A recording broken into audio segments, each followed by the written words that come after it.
Westwood One presents America at Night.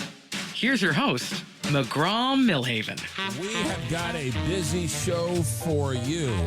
Did you hear about the shouting match on Capitol Hill? Fireworks between Republicans and President Trump behind closed doors. But you know Washington, people are talking and they're leaking like a sieve. We'll talk to NewsNation's senior congressional correspondent to find out exactly what happened. He talked to some of the participants involved. So we'll do that a little bit later on in this hour.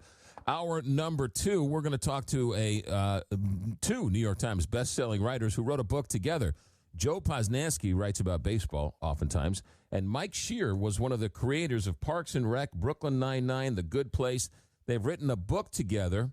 Big fan. Two friends, 82,000 miles, and wild, wonderful sports we love. They wrote a buddy travel book, so we'll talk with them in hour number two. But straight ahead, we're going to go to Ukraine. Do you remember when Trump said Ukraine didn't have the cards? Well, it turns out they flipped the script. Now they've got the cards, and they're on the offensive. What happened? We'll go to Ukraine and find out. Stay right there. America at Night, just getting started. This is America at Night with McGraw Milhaven.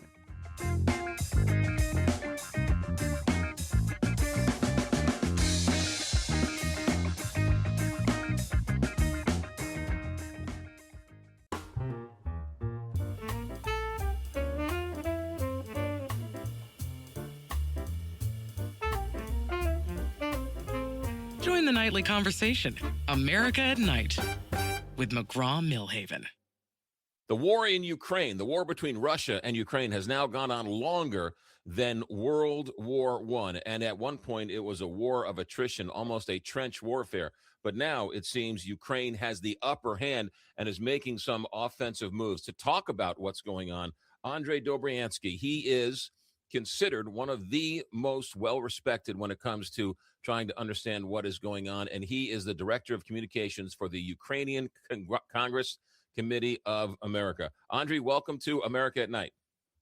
Hi, thank you for having me back on. We should say you're in Kyiv right now, so we can't get any better of a sense of what's going on, and we thank you for checking in. At one point, President Trump, in that famous meeting in the Oval Office, said Ukraine didn't have any cards. Now it seems like Ukraine is holding almost all the cards. What's going on?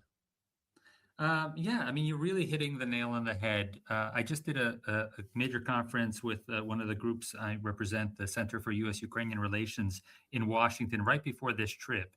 And it's the kind of thing we've been doing for the last 15 years, where experts come together, former U.S. ambassadors who've been to Ukraine, and they all grade Ukraine on certain aspects. And it was my job to tally up the grades at the end. And I had to compare them to 2025. Now, I don't know if the public understands what was going on in June of 2025. We had a new administration in Washington. The weapons had been halted for a certain time in June 2025 by Pete Hegseth. And we'd been going 3 years into the war, and there was no at scale weapon that had been produced to counter Russian drones. And Russia had started making these factories in their east, staffed by North Koreans, that were able to produce hundreds of these a day. So it was really a down point.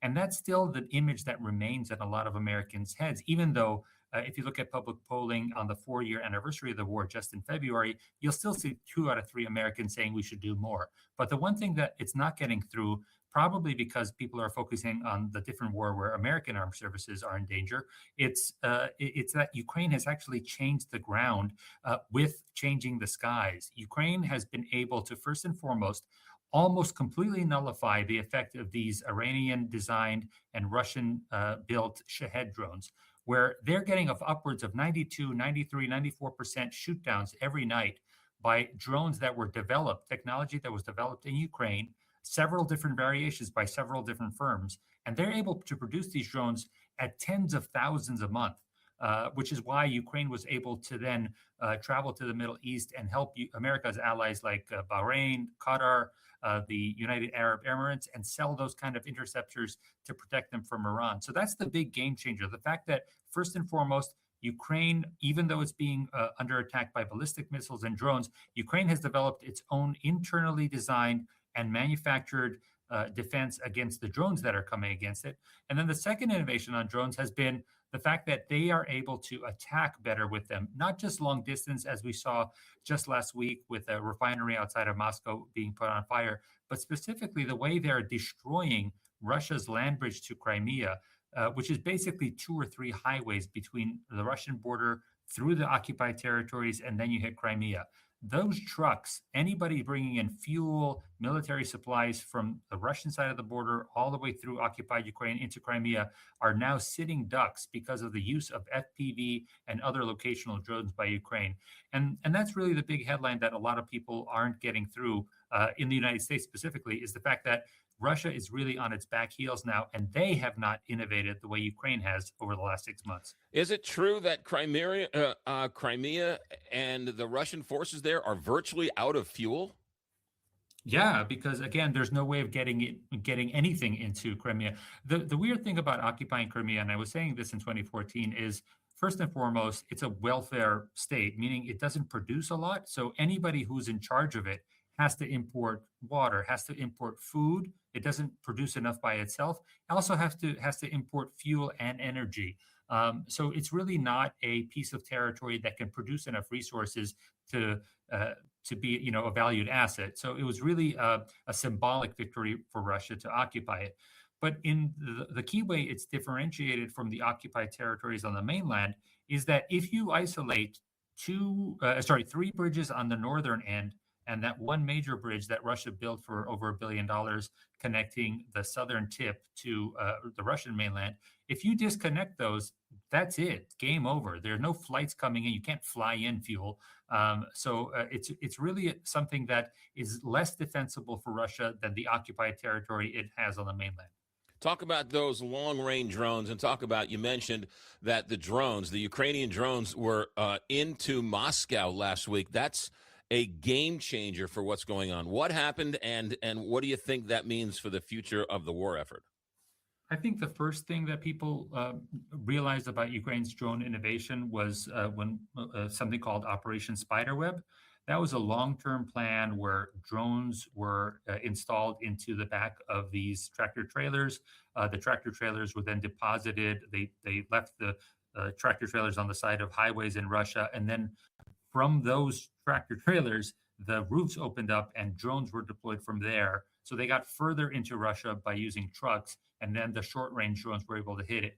Ukraine has now surpassed that, not just in the fact that it has long-distance drones that can fly all the way to Russia and harass Russia at a regular basis, but we also have the ability to piggyback drones. So kind of like a drone mothership, where a drone will be carrying other drones, and those smaller drones are FPV drones, which are basically fairly cheap to make and purchase, and all they have to do is strap some explosive to them and then deliver the payload. So that's a big part of the innovation as far as a long range of the drones. And this is something that Ukraine has been puzzled again, going back to say last year, when we did not have any domestically made within Ukraine and produced at scale. That's a big problem as well. Domestic weapon that could target Russia further in. This is one of the reasons that President Zelensky had a meeting with President Trump in September of 2025 to talk about the purchase of Tomahawk missiles. Now, we all saw Tomahawk missiles and how they're effective in every combat situation that the United States has been in the last 40 years. But specifically, just at the beginning of the war in Iran, we saw the United States using them from its Navy vessels onto deep territories within Iran. And that's something Ukraine was hoping for, because they were hoping to target those factories that were manufacturing those Shahed drones deep inside eastern Russia. What ended up happening is the Ukraine developed its own longer range drones, surpassing the need for something like a Tomahawk, which, frankly speaking, if you're talking about parts and value added, Ukraine can manufacture more of these long-range drones domestically at a way lower price, which means they're able to produce more of them to attack Russia. So it ended up being a motivation and a win-win.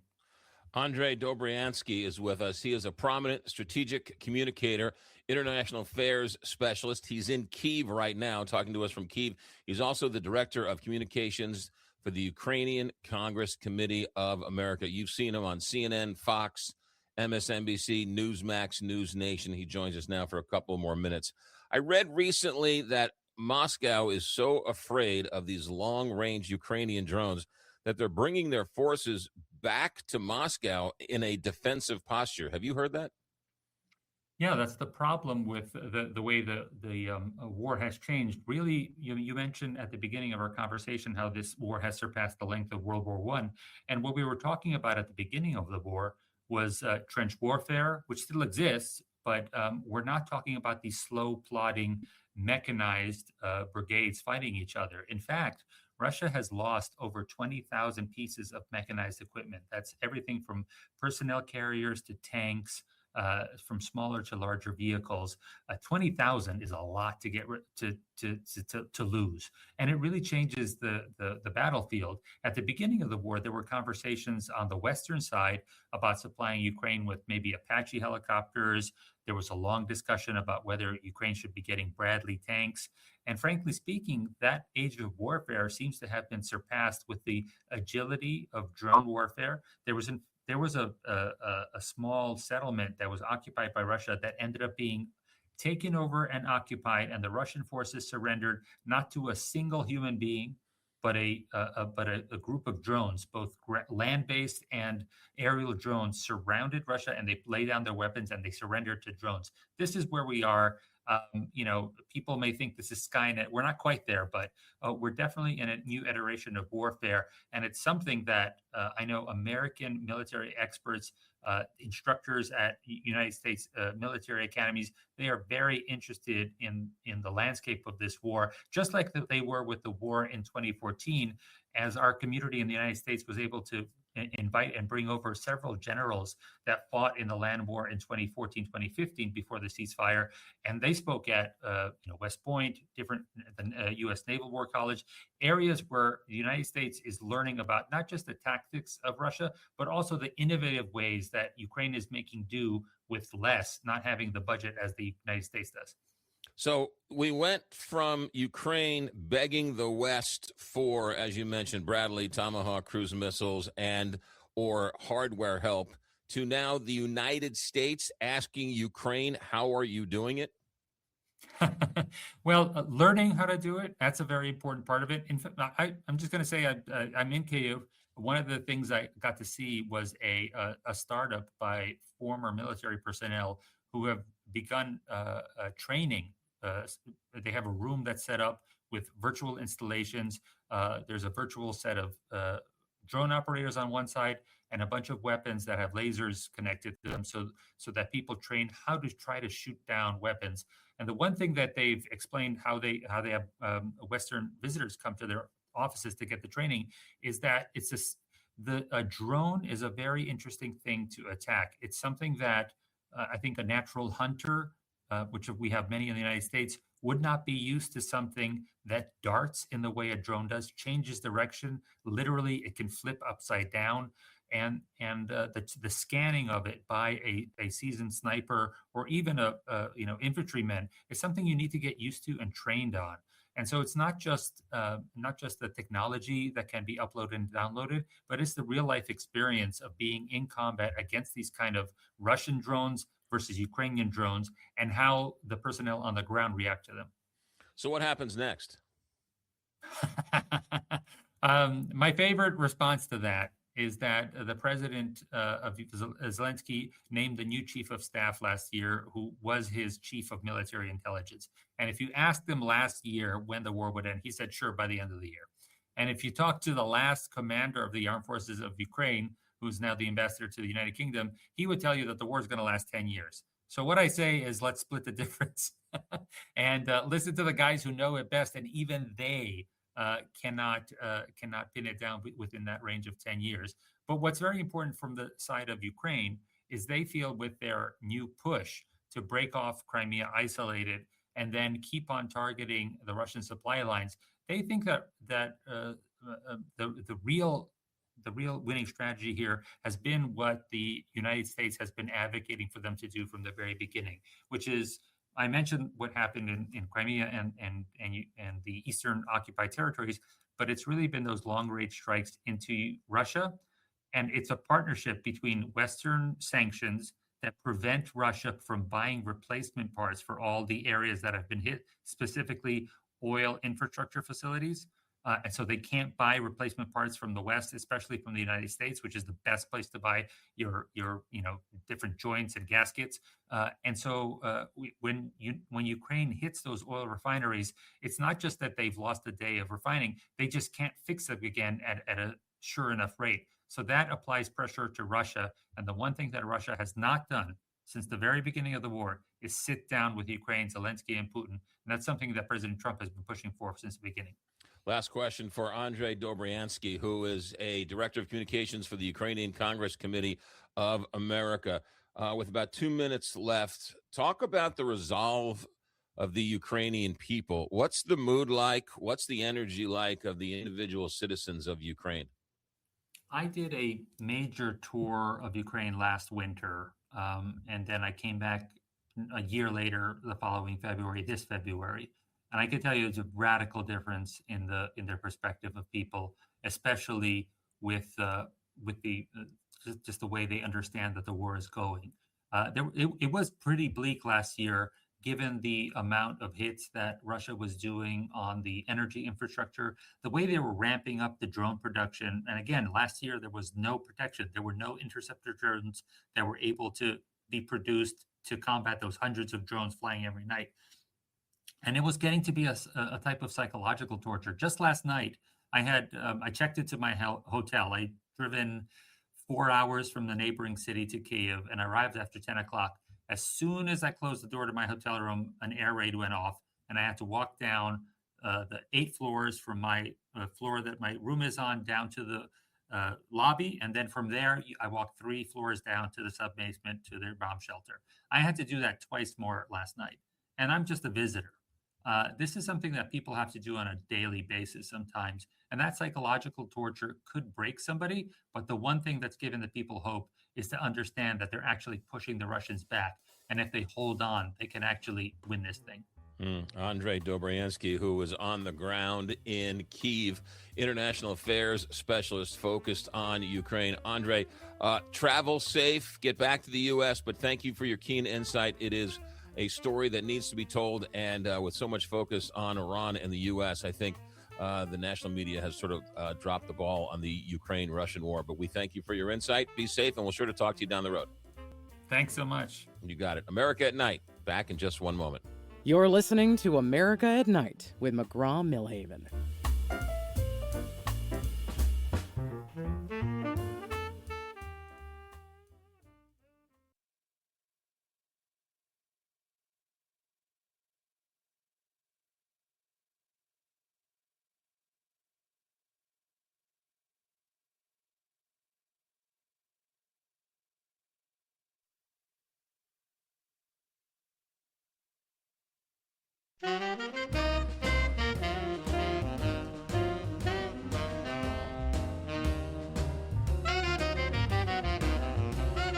This is America at Night with McGraw Milhaven.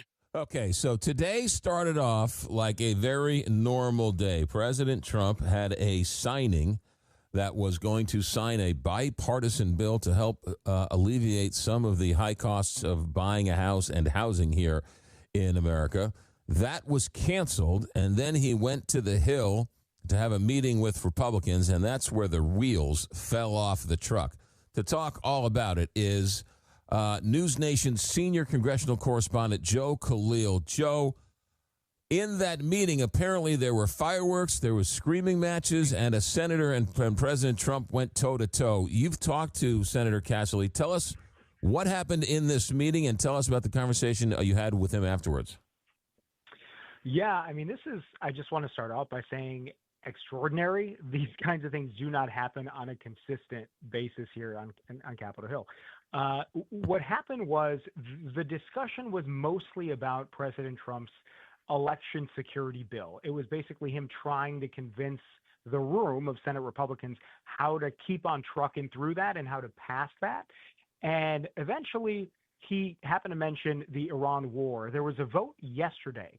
It was a war powers resolution vote. It's essentially symbolic, but it just sort of it rebukes the Trump administration's handling of the war, and 4 Senate Republicans joined Democrats in voting for it. So what Bill Cassidy told us is President Trump sort of rhetorically just said, I can't believe any of the Republicans voted for this. Why would any one of them vote for it? So Senator Cassidy stands up and says, sir, do you want an actual answer to that question, or are you just sort of asking? And President Trump said, no, I want an answer. So Cassidy said, okay, well, you have not done a good job explaining to the country why we're in this war in the first place. We don't know what's going on. It was supposed to be 4 weeks. It's 4 months now. You haven't briefed us. And from there, Cassidy said Trump sort of got heated with him, raised his voice, and Cassidy self-admittedly said he lost his temper. And then it divulged into effectively a screaming match, where at one point Cassidy stopped calling him Mr. President, started calling him brother at least once or twice, trying to make his point. President Trump at one point screamed at him that the only reason he was objecting at anything at all is because he lost his election, which President Trump endorsed his opponent in the primary. So that is how this meeting went. Obviously not, ideal if you're Senate Republicans. I will say there were other Republicans who said, yeah, it got heated, but that wasn't the whole meeting. There were some moments that were productive. So that is the sort of overall of it. But obviously what we were going to come away remembering, if you were in that room, was Senator Cassidy standing up and yelling back and forth at the president. Did President Trump call Cassidy a lunatic? We believe that he did say that, yeah. He said that he sounded like a lunatic as he was yelling back and forth at Trump. Yeah, it's interesting because, one, Bill Cassidy is sort of a free agent now. He's a lame duck. He lost his race. He's not beholden to President Trump anymore, so he can sort of say whatever he wants. There's no more hurt. He already lost his race. So you wonder if that's a backlash on that, or if he's standing up as a free agent saying what he truly believes for the first time in a while. I think you can't ignore the first thing. The fact that his political career is probably done at the hands of President Trump. Trump endorsed the Republican running against Cassidy. President Trump, not only that, but prompted the woman, her name is Julia Letlow, she's a congresswoman, prompted Letlow to run against Cassidy. And the reason is because President Trump has never forgotten that Bill Cassidy was one of the 7 Republican senators who voted to impeach him back in 2021 after January 6th. He has never forgotten that. He knows the names of all of the senators who voted to impeach. And Cassidy tried in the last year or so to get in the good graces of President Trump. There were several examples of this. But clearly President Trump did not forget and ultimately, supported his primary challenger. So that is incredibly important context here. I don't think Bill Cassidy would be speaking out as freely if he were running for re-election with President Trump's endorsement still. But what that also tells you is that we hear off the record from Republican staff and senators and House members all the time, and there are a lot of people who feel the way that Cassidy does about a whole range of things. It is just that Cassidy now feels freer to say those things publicly, whereas other people still feel like they need the president in their corner, or it's not worth fighting with the commander-in-chief, despite the fact that they may disagree with him on a whole range of issues.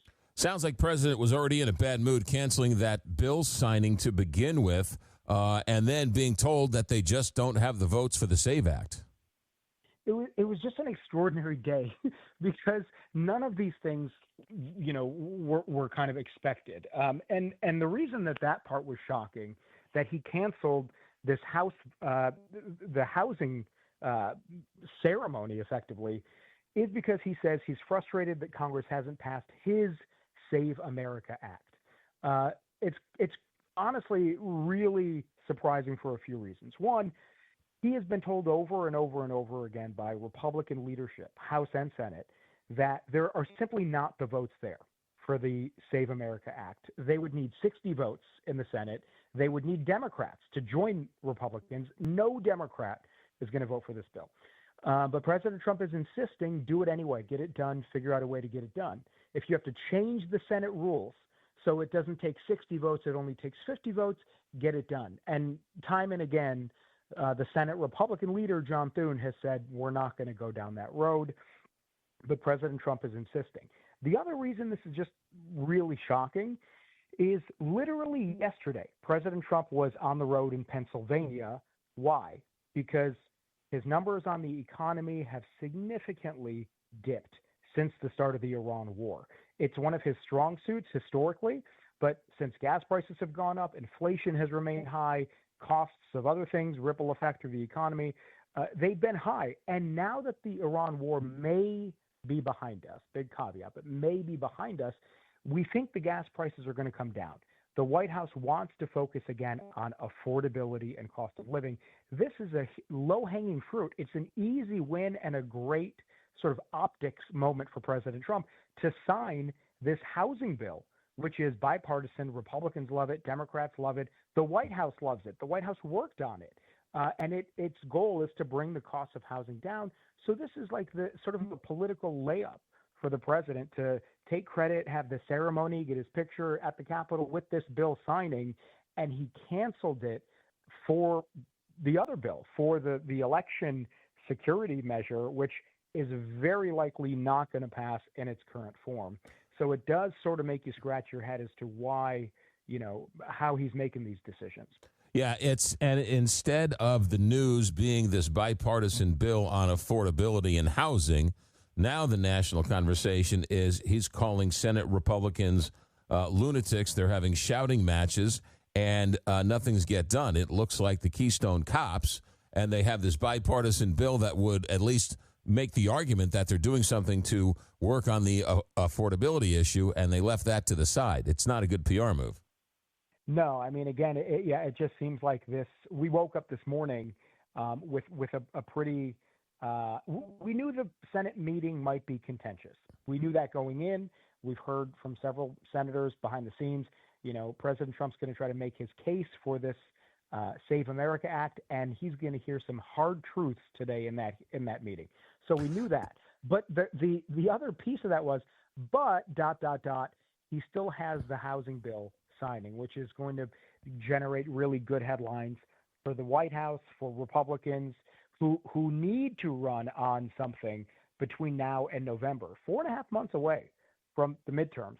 And the economy, the gas prices, this unpopular war with Iran is sort of an albatross hanging around the necks of every Republican in a swing district right now. And they are craving something to run on that makes them look good on prices, on the economy, on affordability. This was the biggest, most tangible win that they could have hoped for. And now, frankly, it's in limbo because at the White House today, after all of this, President Trump's taking questions, did not rule out vetoing the bill that his White House pushed, that he sort of advocated for, at least pieces of it, in his State of the Union speech. So again, something that he could very credibly take credit for, and it was sort of left by the wayside today. Joe Khalil with us. He's the NewsNation senior congressional correspondent. What were the other senators doing while they were watching this UFC cage match between Trump and Bill Cassidy? I mean, were they having popcorn? Were they egging them on? Were they trying to diffuse the situation? What have you heard?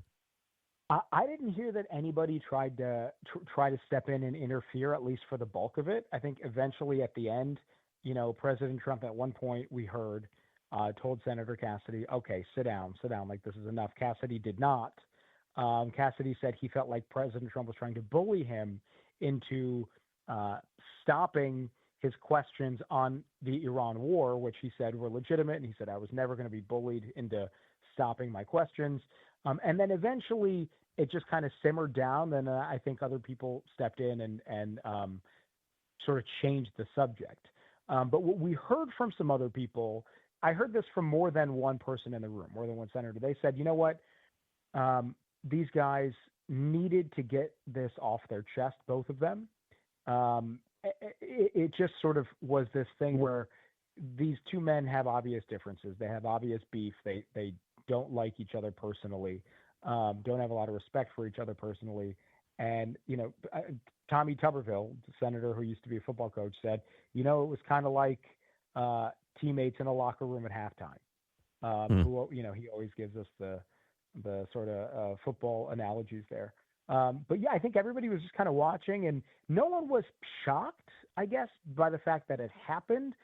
It's my sense that people were a little surprised at how far it went, how loud it got, how far it went before it eventually stopped. But from all accounts, went on for a few minutes. Yeah. Did I read that the Senate Republicans are going to have a late night vote on the War Powers Act tonight? Is that possible? So I haven't seen that they have a vote on the War Powers resolution, although I have seen that they are voting late tonight, and that it was at least a possibility. I know there are several Republicans who wanted to vote on it again because they wanted to defeat it. And actually, now that I'm rechecking my email and looking at the Senate schedule, because I'm home now, they are actually voting. So you're right. So there was some speculation about it earlier in the day. It looks like they are going to vote on this late. I think what they're trying to do is wrap up as many of their votes as possible, potentially get all their work for the week done tonight so they can start their 4th of July holiday early. Must be nice having a gig where you take weeks off. So I think that's what's fueling this. But I know there are a lot of hawks and Trump loyalists in the Senate that want to vote on this thing again because it actually passed yesterday with the help of 4 Republicans. There are Republicans who, if they had a full roster, they could defeat the bill, and so they're trying to kill it to sort of send a message. No, just kidding. We don't support this bill that limits Trump's power. So they voted up the War Powers Act the other day, and they want to take another vote today to give the War Powers Act a thumbs down to sort of.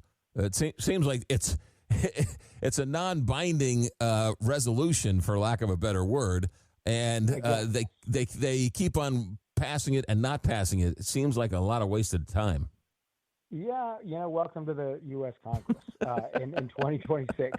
What's crazy, though, is I don't think they have their math right. We're going to see the vote play out unless they flip a Republican who was a no. But basically, the vote finished yesterday at 50-48.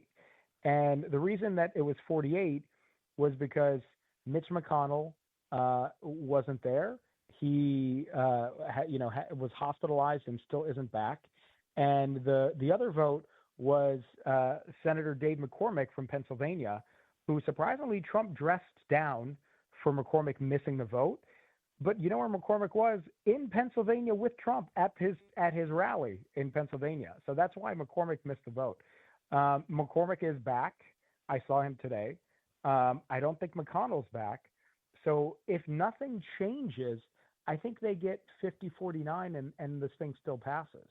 Because I'd be shocked if Bill Cassidy changes his vote after today.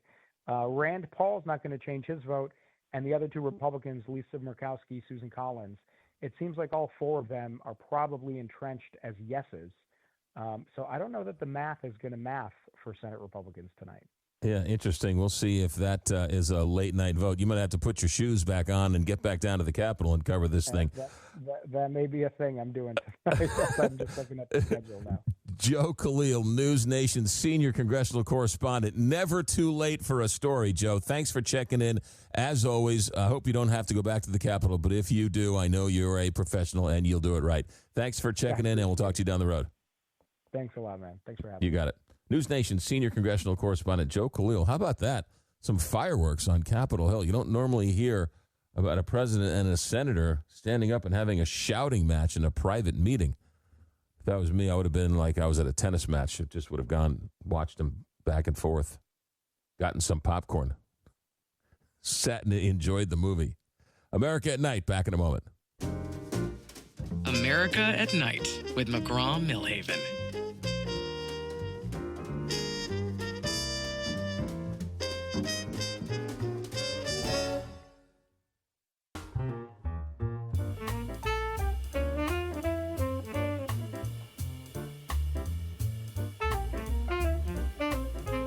Join the nightly conversation, America at Night, with McGraw Milhaven.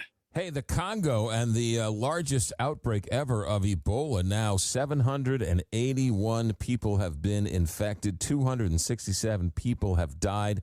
They're calling this one of the worst outbreaks of Ebola ever. In fact, a doctor who was working with the inside the Democratic Republic of the Congo has tested positive for Ebola after returning to his home in France. So the French health ministry has said that patient was on a humanitarian mission and is currently being isolated. Those who have come in contact with him are being traced, and the general risk of an outbreak in Europe is low. But a French doctor returned home and has been diagnosed with Ebola. Not a good news, even though it sounds like they've got it contained. So we'll keep an eye on all of that. Hey, coming up next hour, we're going to talk to two New York Times best-selling authors, Michael Schur, who is the man behind the comedy series Parks and Rec, Brooklyn Nine-Nine, and others, as well as Joe Posnanski. Both of them are New York Times best-selling writers, and they're very good friends. And they took a buddy road trip together to go check out sports all around the world and then wrote about it. We'll come back and talk with them next hour. If you would like to join the conversation, and maybe you're listening on a tape delay, don't forget the voicemail is always open. When we're not here, Alex puts it on voicemail, and you can leave a message. All you have to do is make the phone call. 1-844-2-McGraw, 1-844-262-4729.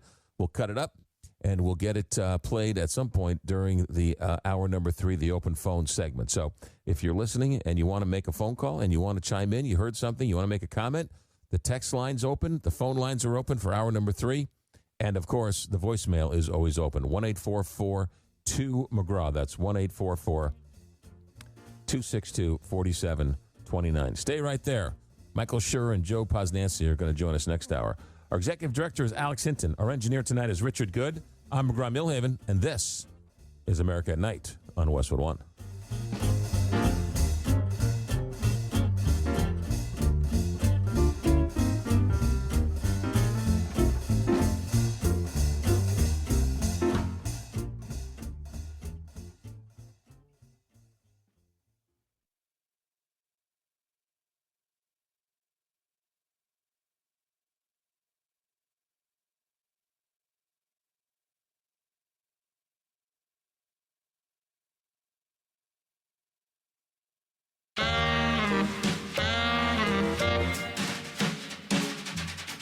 Westwood One presents America at Night. Here's your host, McGraw Milhaven. Everybody loves a good road trip, and everybody loves a good road trip story. How would you like to grab your best buddy and plan on making a road trip and stopping off at some of the best sporting events and craziest sporting events around the world? Well, that's exactly what our two guests did, and they wrote a book about it. They had to do something to prove they did it. The book is called Big Fan, Two Friends, 82,490 miles, and the wild, wonderful sports we love. Michael Schur and Joe Posnanski, two New York Times bestselling authors, join us. Michael and Joe, welcome to America at Night. Thank you. Nice to be here. Great. Joe, let's start with you. You have an affinity for road trips. You took a road trip with Buck O'Neill, and what? He was busy, so you grabbed Michael for another road trip? I wanted to go a little bit younger this time. Mike's not a lot younger than Buck. Buck was 94.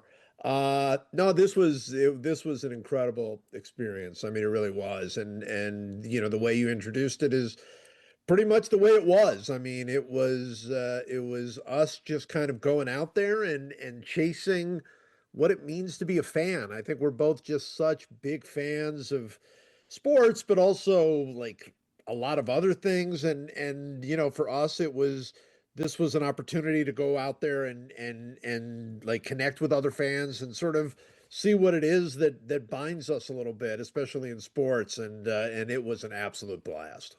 Joe, you are a wonderful, wonderful writer. I've read a number of your baseball books. I've had a chance to interview a couple times. Michael Schur, you're all Hollywood. You've been involved with Parks and Rec and Brooklyn Nine-Nine, The Good Place. Let's start with you two as friends. How did you two become good buddies? Joe should start telling this story because it starts with him. It does. It does start with me. Yeah, Mike was so very early in Mike's career when he was writing for The Office. He'd already, Mike started at Saturday Night Live. Well, he started before that, but his first big job was at Saturday Night Live, and then he started working for The Office as a writer. And during that time, he and a few buddies decided that they wanted to do their own blog that they called Fire Joe Morgan, which I don't know if you remember it. It was a pretty big deal for a little while there, where basically they just made fun of bad sports writing. That was sort of the whole point. There was so much, it was at a time where there were a lot of new knowledge coming into sports, particularly baseball, a lot of new analytics, and sports writers in general were kind of ignoring all of that. And those guys would write, and they were all comedy writers. They all did it under assumed, pen names. Mike was Ken Tremendous. That was his pen name. and they would just like totally just bash sports writing in the very funniest way. And I read one of the pieces that Mike had written. I didn't know it was Mike. Didn't have any idea what the connection was. But it was this very, very funny piece about a friend of mine. Well, about a piece that a friend of mine had written, and the piece my friend had written was terrible, and the takedown was still one of the funniest things I've ever read. And I sent a blind email to this Ken Tremendous, basically with 2 points. The first point I said was, I know the guy that wrote this, and he totally deserved it, and this is one of the funniest things I've ever read. And the second thing is, please don't do this to me, because I will not leave the house. I have no self-confidence now. So please don't ever do this to me. And Mike wrote back and said, hey, actually, I read your stuff. I love it. I'm a big fan of yours, and we should get together. And not long after that, we did. And we've been friends now for almost 20 years. Now, so Michael, I mean, there are friends, there are acquaintances, there are professional friends, but to do a road trip like this, you guys gotta be tight to pull something off like this. Yeah, I mean, it wasn't one road trip, right? It was like 12 disparate road trips spread over like a year and a half. But, I had the idea for the book. I was watching a video that a friend had sent to me of the World Darts Championship in London. And I watched something I didn't really understand, which was 2 big, beefy guys throwing darts at a dartboard. And behind them, the crowd was just losing its mind with every throw, just absolutely going bananas. And they were dumping beer on each other, and they were throwing napkins in the air and hugging each other. And then I slowly realized they were all in costume. Like they were dressed up like Minions or Harry Potter or bananas or tomatoes. And I was just like, these people are lunatics. And then I realized, oh, this is how I look to normal people when I'm in this mode for sports that I watch. Like I look exactly this insane when I'm revved up about a baseball game or a basketball game or whatever I'm watching. And I just realized like there is something universal about fandom, and I kind of want to like go around and write about it. And the thought that I had at the same exact moment was, I have to do this with Joe. Like it wasn't like, oh, this would be fun if Joe did it. It was like either Joe does this with me or I'm not doing it. And the reason is not just that we're good friends and have been for a very long time. The reason is that Joe understands exactly what I'm talking about when I talk about this stuff. He is the same kind of fan. He is the same live and die with your team. Like glue your eyes to the screen when your team is playing, like heart racing, sweat on your brow, white knuckle it through overtime kind of fan. And so the idea was to do this with him. It wasn't to do this and see if he'll come along. So yeah, we have to be good friends, but I also knew that it would be way more fun to do with him than anyone else. And so, yeah, we took, a dozen road trips. We went to London, and we went to Miami, and we went to Fairbanks, Alaska. We went all over the place, but it was always fun because we had exactly the same kind of perspective on fandom and on sports. Hold that thought. Michael Schur and Joe Posnanski, 2 New York Times best-selling authors, have written the book Big Fan, came out last month. 2 friends 82,490 miles and the wild, wonderful sports we love. Wait till you hear some of these crazy stories. America at Night. Stay right there. Back in a moment. Live from coast to coast, this is America at Night with McGraw Milhaven.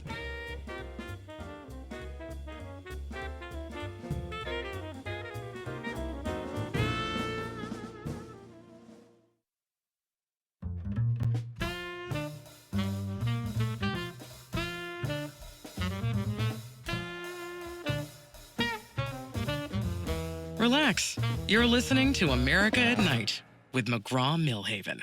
The New York Times says that this book is going to be a book that is going to be talked about for 2026. It made the list. The book is called Big Fan, Two Friends, 82,490 miles, and the wild, wonderful sports we love. Michael Schur and Joe Posnanski. Guys, when you set out to do the book, the premise wasn't to go to the big sporting events. It was to find the obscure sporting events. How did you pick and choose which obscure? Because I'm sure there are some really obscure sporting events out there. Yeah, no, we definitely were.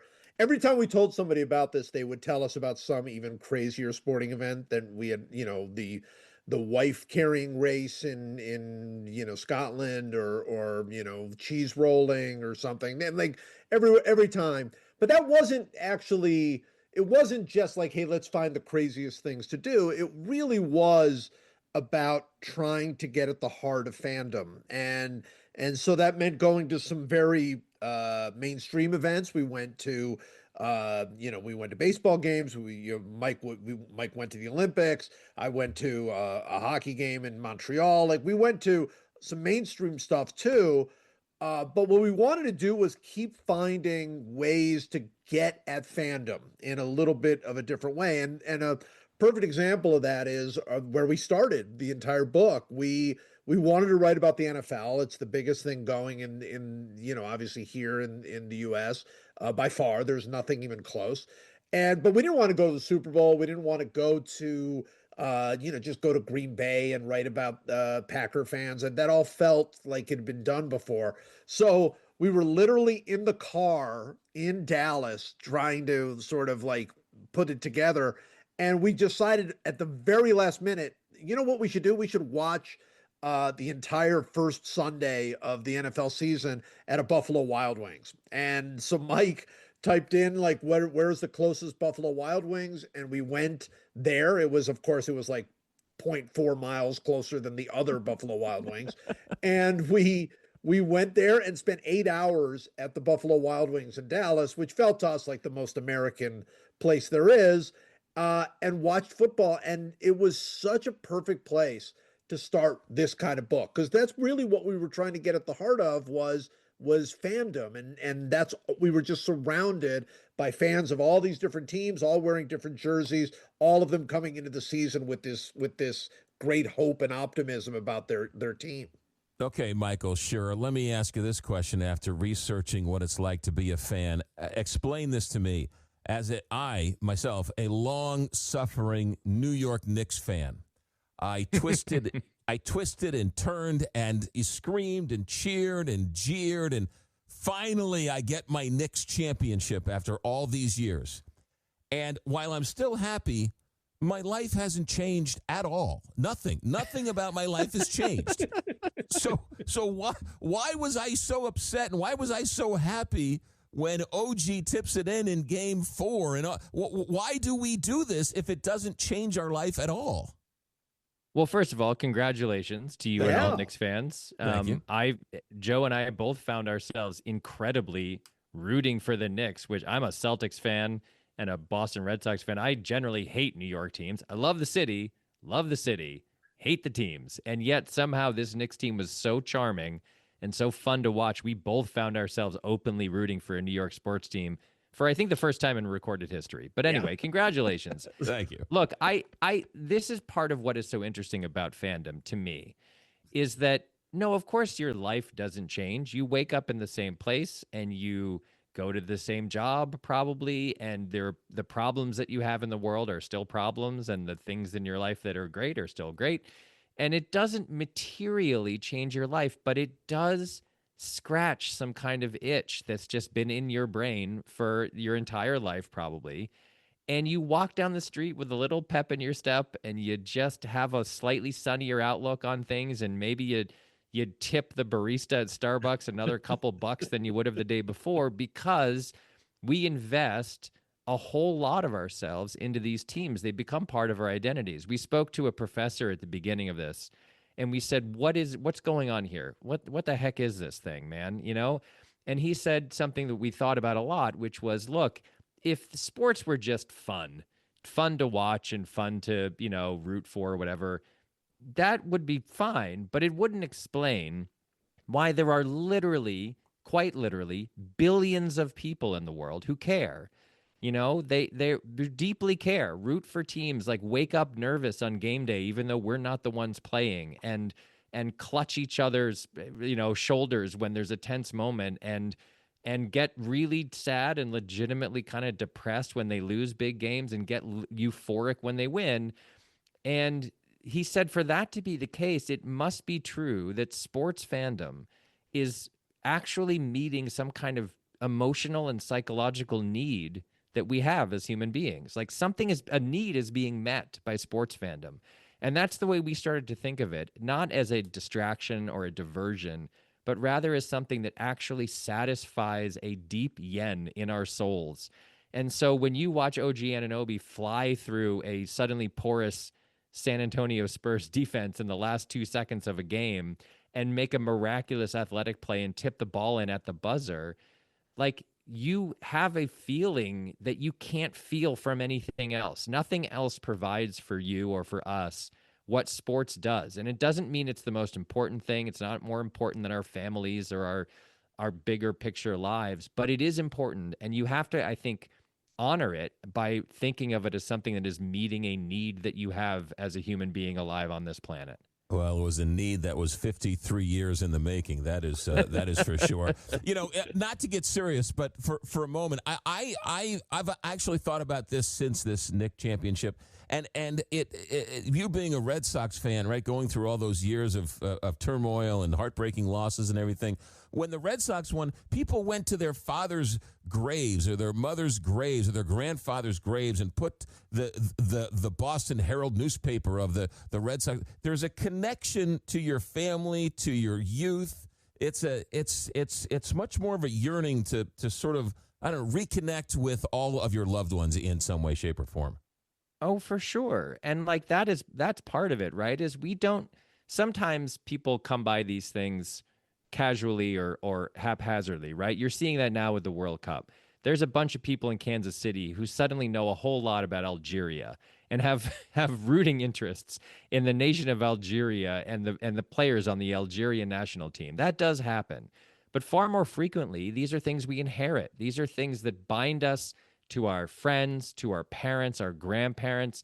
They represent the region of the world that we live in or grew up in.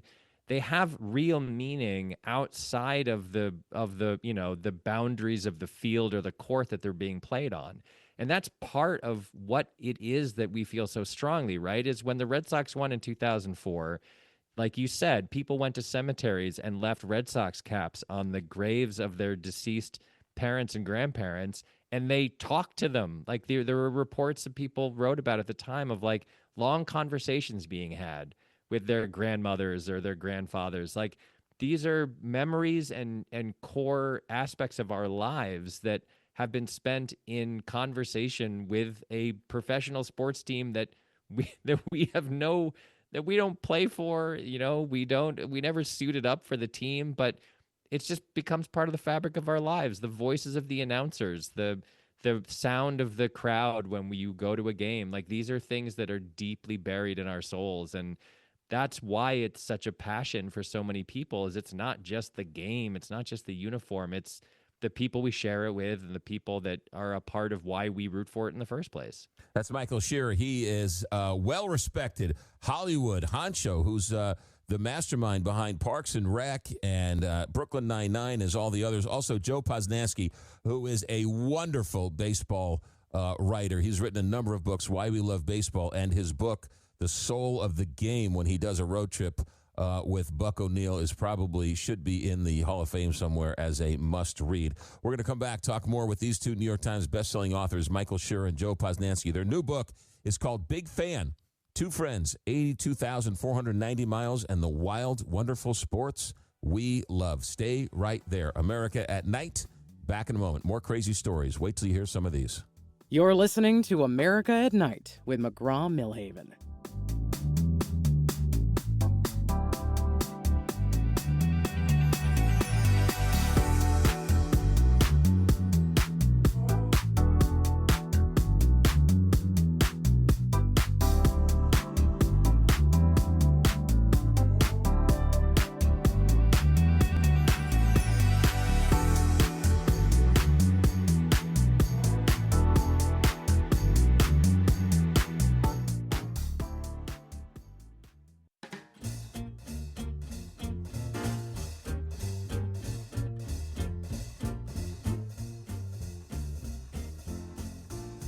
Welcome to America at Night with McGraw Milhaven. It's like you're in the back seat as these two friends go on a crazy trip to check out the world of sports and enjoy each other's company and tell tales. The book is called Big Fan. Michael Schur, Joe Posnanski, Big Fan. Two friends, 82,490 miles, and the wild, wonderful sports we love. All right, Michael and Joe, which one had to go to the soccer game and which one had to go to the wrestling match? Well, you're actually conflating two things there. So we had two fun sort of challenges in this book. One of them was that we each decided we were going to do, we call it the dream chapter, where we each got to do something we've always wanted to do in the world of fandom and hadn't been able to for some reason. I went to a Liverpool soccer match in England because I've been rooting for the Liverpool soccer team since 1998, but I'd never actually seen them play in their home stadium. So I went to a game there. Joe came with me and a bunch of our friends came with me, and it was truly magical and wonderful. It was hard to find a dream for Joe because he's been a professional sports writer for so long. He's been to 23 Super Bowls and 6 Olympics and the Stanley Cup, and he's been to everything. Sports are boring for him now in that sense, and that he's just kind of done it all. So he actually ended up going to see a magician. He's a big magic fan. And he went to see a magician perform live, which was actually turned out to be a great chapter. It was a real thrill for him to see. His name is D. Ortiz, right? Danny D. Ortiz, yeah. Danny D. Ortiz, yeah. So that was that. And then the other thing you're talking about is we each made the other one do one thing that we hate, because we thought it might be fun to go send the other person to an event that they have no interest in, no affinity for, and to see if the person could find what it is about that thing that people actually do like. So Joe made me go to a Grateful Dead show, really a Dead and Company show in Las Vegas, because I just wasn't a fan of the Grateful Dead. And then the funny thing is that it turned out WrestleMania was happening the same weekend, also in Las Vegas. And so I ended up, which I also don't like wrestling, so I ended up doing what I call in the book the world's weirdest biathlon, which is to go to a Dead and Company show at the Sphere in Las Vegas on Saturday night and then WrestleMania on Sunday night. And it ended up actually being really fun, and I really kind of understood what it is about those two things that people like that, were never kind of for me. I really, really ended up having a good time at both of the events. And then Joe, on the other hand, I made go play pickleball. Yeah. I truly, truly, truly hate pickleball. That is. I don't hate many things in life, McGraw, but I hate pickleball. I'm a tennis player, so I see pickleball as an existential threat. So I hate pickleball. I hate the sound. I hate the sport. I hate the name. I hate the kitchen. I hate everything about pickleball. And there's no doubt in my mind that Mike came up with this whole idea of the challenge to send each other to something we hate, specifically and only to send me to a pickleball. He knows how much I hate pickleball. So I not only had to go and play pickleball, which is, one thing, I also had to watch it. So I had to go to a professional tournament that they had in Kansas City, and they have a pro-am section in these tournaments. So I actually had to play and also watch pickleball. What I would say, people have asked me, "Oh, well, you went to like sort of find out why people love this. Do you like pickleball now?" And no, I don't. I don't like pickleball now at all. But I did find what I was looking for. I did come to understand what it is about pickleball that people love. I mean, and they do love it. It's the fastest growing sport in the country. They brand themselves as that, but I believe it's actually true.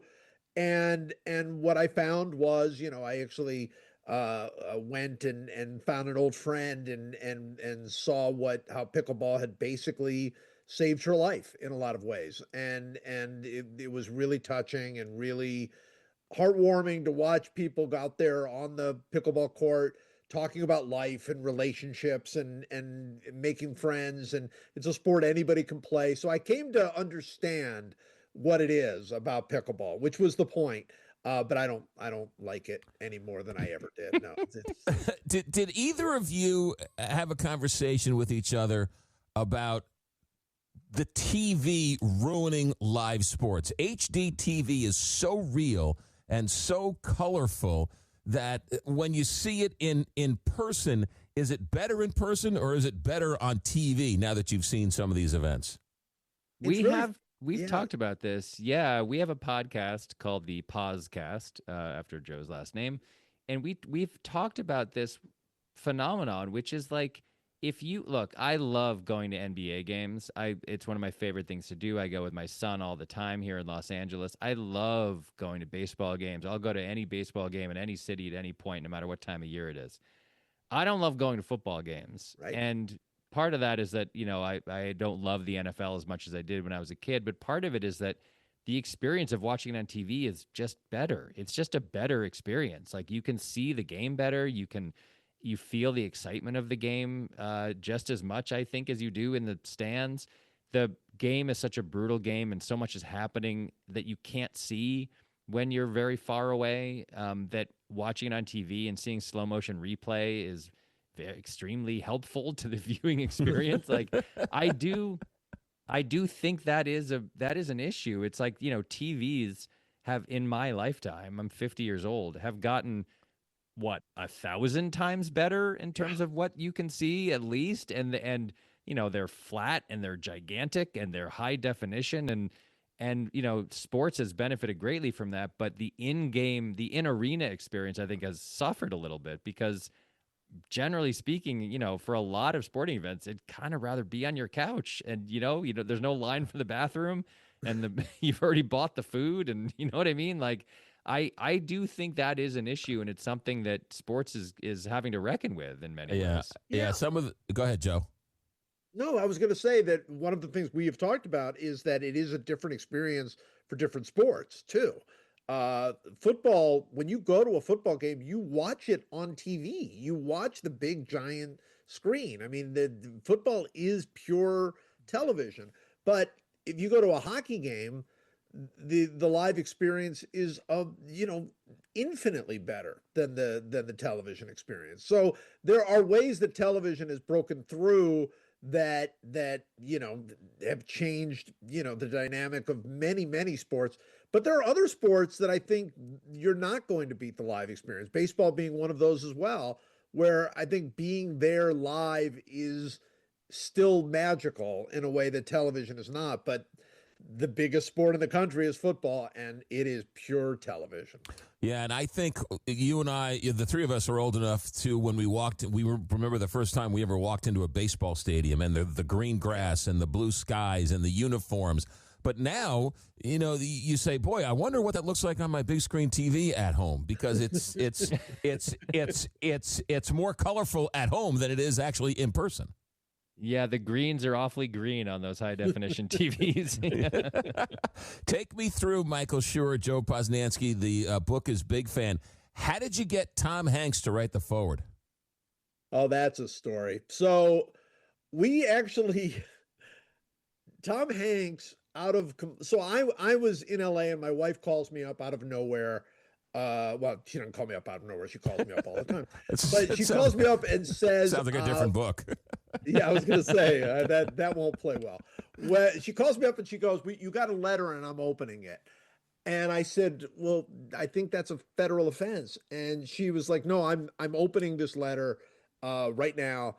And I'm like, "Who's it from?" She's like, "I'm opening the letter." And the letter was a 4-page, 5-page typewritten letter, all in one scroll from Tom Hanks.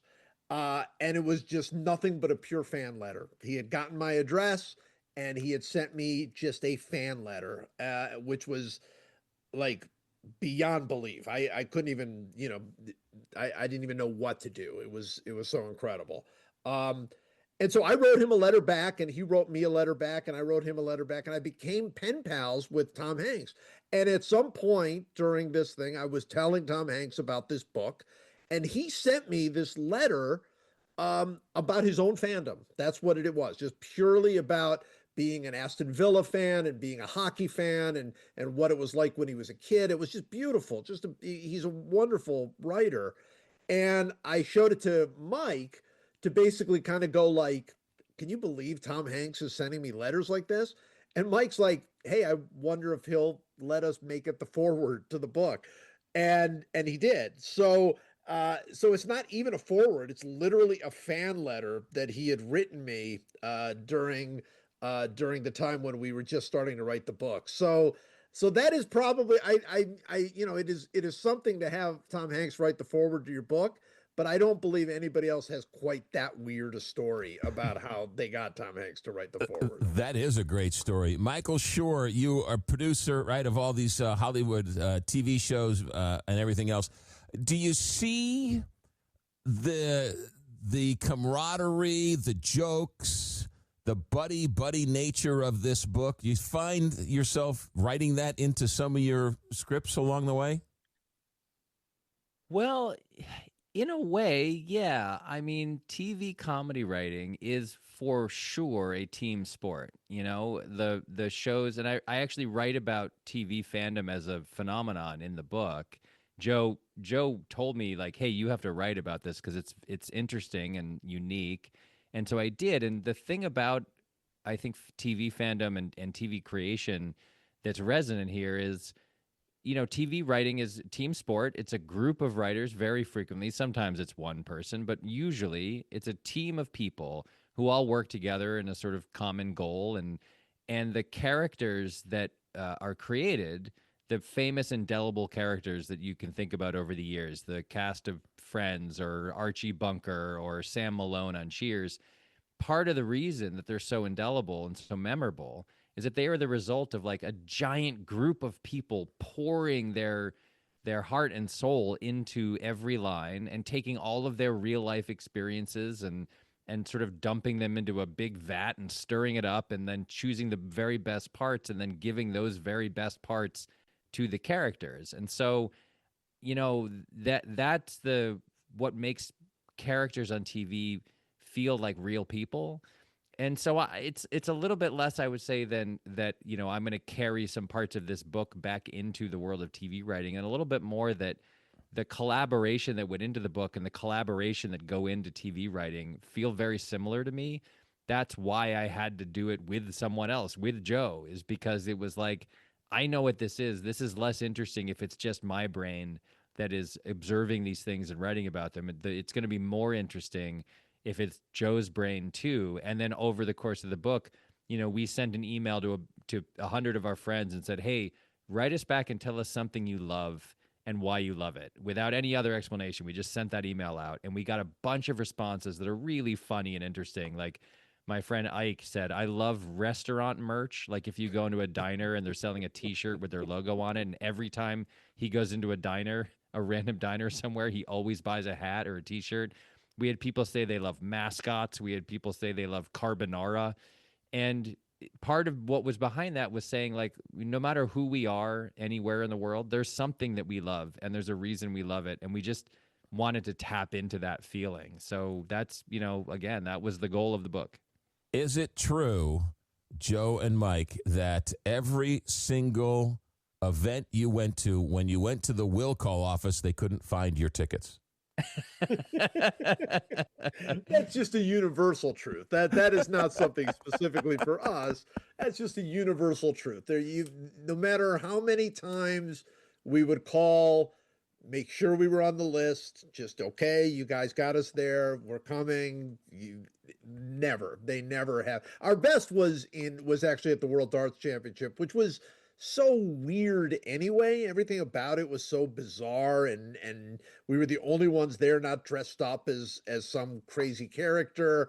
And we got sent back and forth between like multiple tables, like 9 different times. And no, your ticket is there. No, your ticket is there. It was very funny because every time we would go from one side to the other, we would pass like 12 Dumbledores and 5 Harry Potters and 6 traffic cones. I mean, it was a very, very funny experience. It's also a truism, and people with last names that are spelled oddly will know what we're talking about. If Joe's name were Joe Porter instead of Joe Posnanski, the tickets would have been there. Right, that's right. If my name were Mike Smith instead of Mike Schur, Schur, the tickets would have been there. It's part of it is just having a slightly odd or weirdly spelled last name that means you're in trouble as soon as you approach the will call desk. When I read that, I said, "Oh, thank God, I'm not the only one," because for 30 years I thought I was the only one who was being snubbed at the will call office all these years. So there you go. Michael Schur, Joe Posnanski. The book is called Big Fan: Two Friends, 82,490 miles, and the wild, wonderful sports we love. It's a road trip book. It's a buddy book. It's a great story. Lots of laughs. Michael and Joe, hey, thanks for your time. Good luck down the road. You guys are always welcome here. Thanks for checking in. Thank you so much. This was really fun. You got it. Michael Schur, Joe Posnanski. The book, Big Fan, where all fine books are sold. America at Night, back in a moment. From the heart of America, this is America at Night with McGraw Milhaven.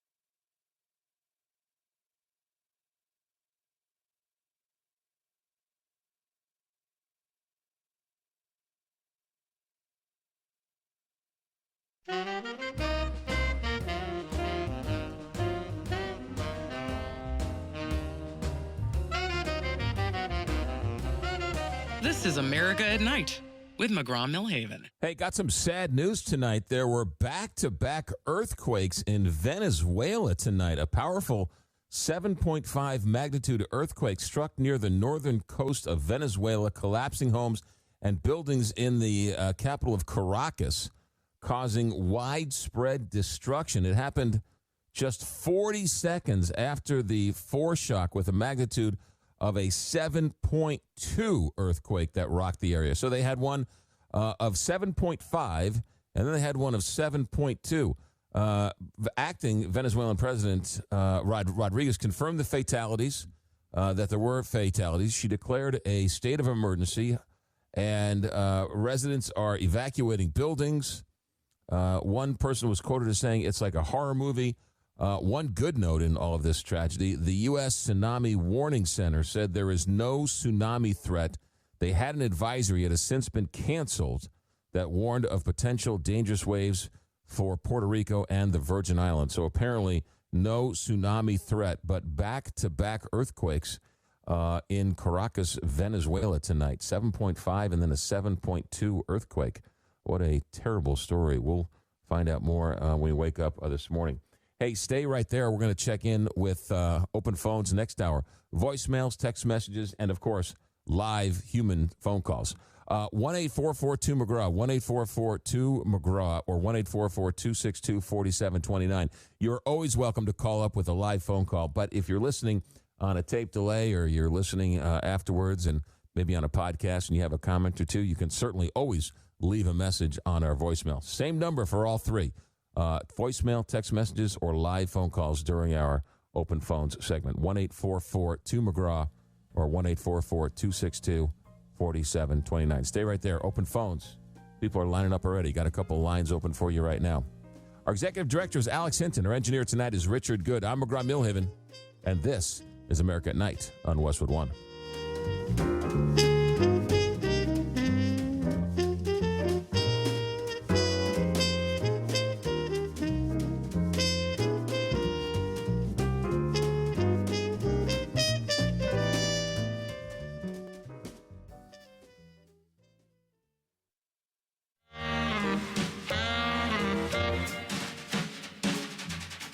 Westwood One presents America at Night.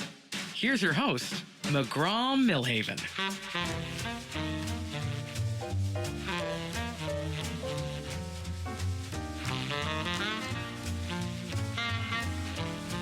It's Open Phones. It's Wednesday night.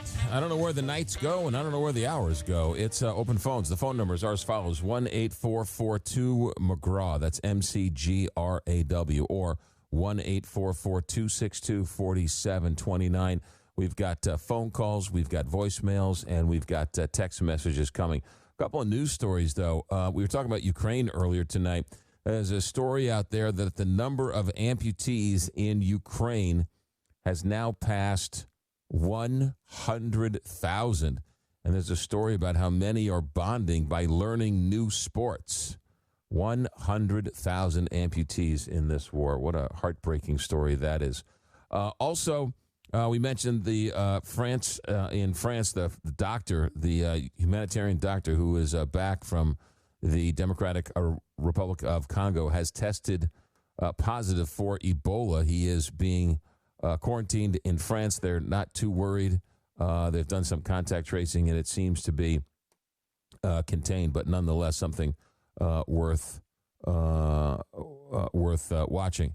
Other big stories. There was a let me see here. There was Marco Rubio is off the bench. Marco Rubio, man, he has to go to the Middle East and meet with Gulf Arab leaders in Kuwait, and the UAE, hoping to get their support for a long-term deal with Iran. Now, this is what Marco Rubio has got to sell to our Gulf allies. Listen to this. You know that country, Iran, that just ended up bombing you for the last couple of months? Well, we're going to allow them to keep their ballistic missiles, and we're going to make you and your other Arab allies raise $300 billion that we can then give to the country that just bombed you to help rebuild the country we destroyed. Everybody all right with that? Everybody got any problems with that? That is a tough sell for Marco Rubio. That's a tough sell. Apparently, our Gulf Arab, our allies in the Gulf, are not too happy with how this is playing out. But nonetheless, Marco Rubio trying to sell that to our allies in the Gulf. What else is going on? Donald Trump wants to create a $250 bill and put his portrait on there. Pete Hegseth has forced the U.S. Army commander in Europe to retire. That was a big story. And then, of course, you've got this story that President Trump was supposed to sign. This was a layup for the White House. It was the first major housing bill to pass Congress in more than 3 decades. Republican lawmakers overwhelmingly supported the legislation. Democratic lawmakers overwhelmingly supported this legislation. It was voters were going to get something that addressed the high cost of living. Now, I don't know if it's going to do any good or not, but they were saying it was going to do something. But they were all jumping over each other, trying to take credit for this bill that would address the high cost of living. Who knows if it would actually do that? But it was supposed to be a bill signing ceremony. The White House could take credit of trying to fight affordability, and it was a kumbaya moment. President Trump said, no, not so fast, and he ended up getting into a shouting match with one of his senators from his own party. So you got all that going on out there. 1-844-2-McGraw, 1-844-262-4729. Let's go to Rob in California. Rob, welcome to America at Night. Thanks for joining us. I'm a new listener to your show, and I really like what you're doing. I really like what you're doing. Thank you. It's nice of you to say. A more basic question. What 3 books do you think are all-time favorites for you? They'd be classics or psychology or whatever, but do you have 3 books that you think are worth, their salt or whatever? Yes, I think books begin and end with The Great Gatsby. I think The Great Gatsby is so good because it's right. It's a story of a man who is so in love with a woman that he ruins his life for her. And I truly believe that every man has a Daisy Buchanan that just so rips the heart out of the man, and his brain and his synapses no longer fire correctly after that woman has ripped his heart out. And I think that is a universal truth. And I think if you were honest with any man out there, they would tell you that every man has their own Daisy Buchanan. I love that description. Yeah. I haven't read that yet. Yeah. I would say A Catcher in the Rye is one of my all-time favorites. And I read that, that's well worth it. I think J.D. Salinger, such an interesting man, right? Writes that never writes anything ever again. Becomes a recluse and spends all these years trying to run away from that success. I mean, there are so many books that are so good. I think my cousin's book, The Tender Bar, which is the story about our family, that holds a special place for me, so that's not fair. But there was a book I read a couple years ago, and it has stayed with me all these years. And I don't know, Truman Capote was a tremendous writer, and he wrote the book In Cold Blood, which was the first of its kind where, he reads this blurb about this family that is killed in Kansas, and he goes out and he does the research, and he ends up writing this book called In Cold Blood. That book is so interesting and so fascinating. That's another one. I mean, I could go on for hours and hours about. Those are great suggestions. Yeah. And a follow-up for you. You mentioned one night that you didn't know anything about eggs, and one selection is $1.99, and the others are some higher price. Right, $7. It has to do with pasture raising. Chickens get stuck in cages and aren't free range. So it's like how much running time do they get, and pasture raised gets a higher price. In a blind taste test, could someone tell the difference between a $1.98 egg and a $7 egg? I leave it to the taster. but I wanted to bring that little basic to you. All right. God bless you, man. You're doing great. Rob, thanks, and help spread the word out there in California. Thanks for checking in, Rob. Yeah. We appreciate it. Thank you. You got it. America at Night. We're just getting started with open phones. 1-844-2-McGraw. America at Night. Back in a moment. Call now. 844-262-4729. That's 844-2-McGraw.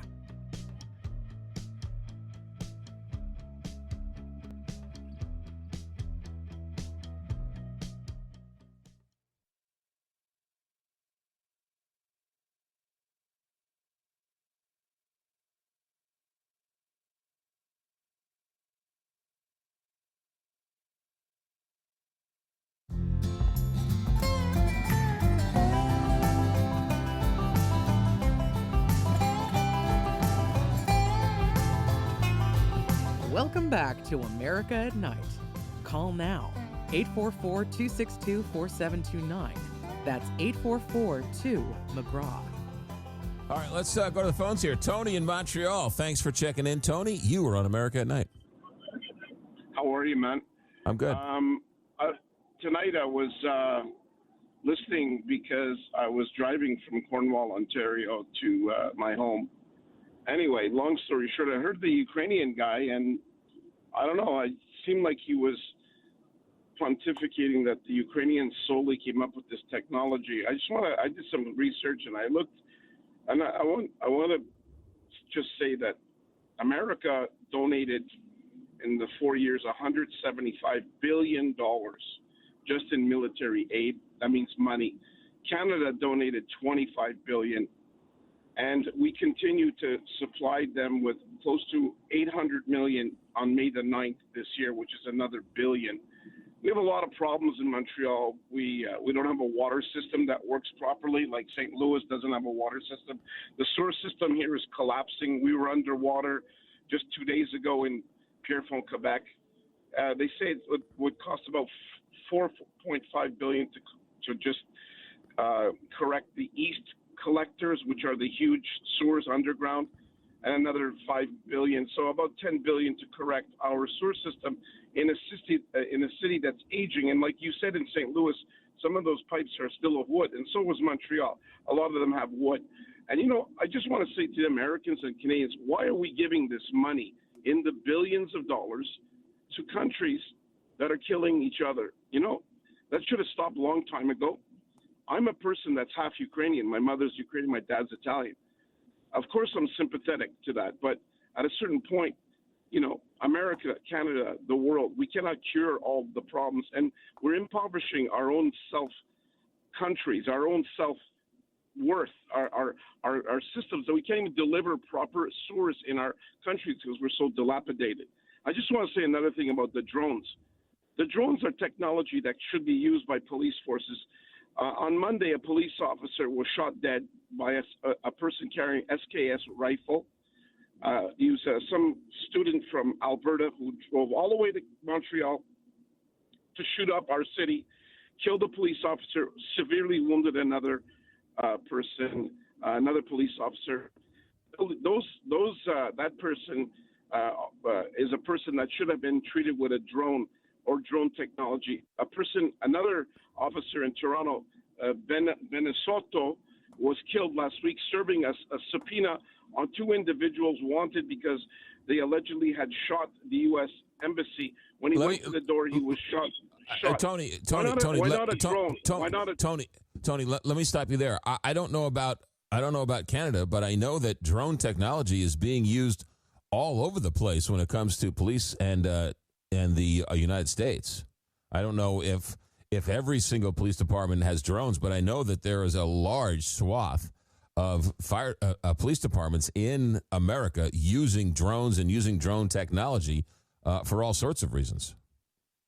But McGraw, we're not in Canada, and these poor officers, one was 34 years old, gunned down. I believe he was shot in the head with an SKS rifle from not even 30 feet. So he died immediately, and it was horrific. It's everybody can see it. It's on every type of Rumble and Rebel News. 34-year-old man with a pregnant wife and a little child.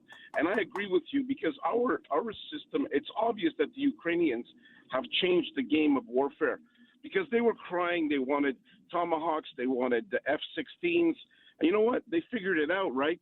But in society today in Canada, we're using our policemen as fodder, and that's not right because these poor men and women are being shot down like dogs with mentally ill people that are coming from all over the world to our country. This is an indigenous person. No, you're right. Canadian.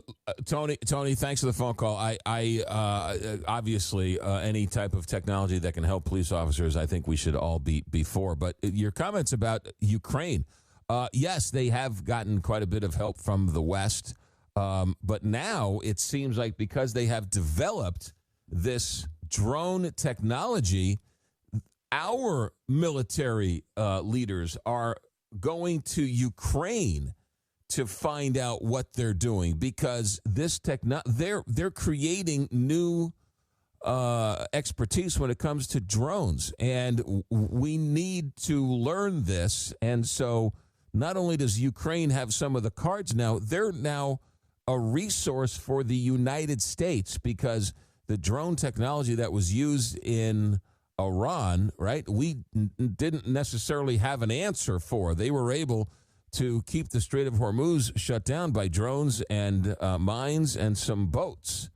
So drone technology is we're reaching out to Ukraine to find out more about all of this technology and or what they're doing to go on the offensive when it comes to Russia. So I hear you, but Ukraine just might end up holding a lot more cards than we ever thought they did.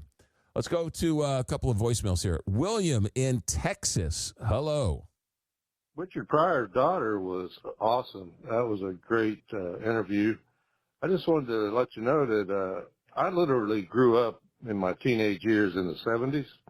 Richard Pryor was a huge influence on a white kid raised in a church background, and he literally changed the way I saw things and looked at things.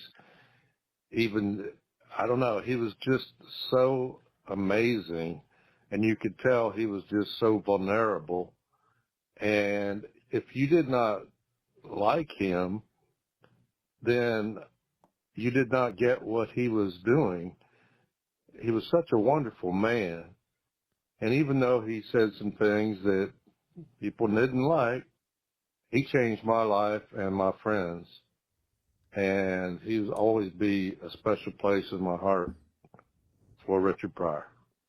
To William in Texas, you know, we had Richard Pryor's daughter on the show last night. And I would think in the, 6 months we've been doing the show, the 6-7 months we've been doing the show, I think that is probably the most response we've gotten to a guest on the show. I thought she was fantastic, heartbreakingly fantastic. Told some heartbreaking stories, but talked about her father and his legacy, and now 20 years later, still as relevant today as he was when he died 20 years ago. No, I agree with you, William. I thought that was a fascinating conversation. From the let's get a couple of texts in here. What is Catcher in the Rye about? Oh my goodness, Catcher in the Rye.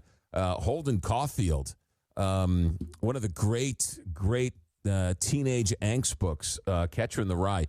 I went to, if you're ever in New York, go to the J.P. Morgan Library. And in the J.P. Morgan Library, they have letters. And apparently how they obtained these letters, I have no idea. But it's a letter that J.D. Salinger wrote when he was in the Army to his Army buddy. And his Army buddy's name is Holden Caulfield, and says, if I ever write a book, my main character is going to be your name. I'm going to take your name because you're such a friend of mine. That was a letter he wrote to an Army buddy, and the Army buddy's name was Holden Caulfield, who was the main character's name in Catcher in the Rye. I don't know, got a little goosebumps when I saw that for the first time at the J.P. Morgan Library in New York. Hey, stay right there. Lots more to get to. More phone calls, more voicemails, a lot more texts to get to. America at Night continues after this. Relax. You're listening to America at Night with McGraw Milhaven.